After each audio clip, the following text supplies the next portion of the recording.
Talking about gender equality, it is a basic principle that men and women must have the same rights in life. But all around the world, there's still a gap between men and women.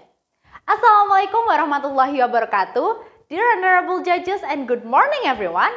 Right on this particular occasion, I would love to deliver a speech about the gender wage gap. Now, let's discuss about the wage gap between men and women. As the International Labour Organization mentioned, there is an estimated 16% wage gap between men and women worldwide. And compared to the global average, Indonesian women's income is on average 23% less than men's. High-paying jobs are dominated by men, and only a quarter of the well-paying management and supervisory positions are held by women. Regardless of their jobs, women are paid less than men. But why are women paid less? There are many factors behind the gender wage gap, including discriminations, the belief that women should be at home taking care of their families, feminine jobs, or other issues. But here, I would start with the fact that women choose different occupations from men. What are considered as women's jobs historically had majority female workforces, such as childcare workers, maids, or teachers. And men are more likely to hold jobs at any skill level in manufacturing, a sector that pays relatively high earnings, such as engineering. In a simple way, occupations like teaching paid less than occupations like engineering. It implies that gender differences in earnings are affected by occupational choices, right? And another fact that contributes to the gender wage gap is women do more unpaid care and domestic work than men. Women are associated with raising kids, and men are simply work harder and longer for hours.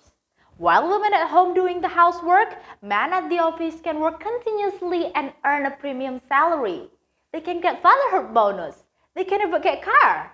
However, when women bargain for a better income, they are seen negatively and not rarely being penalized.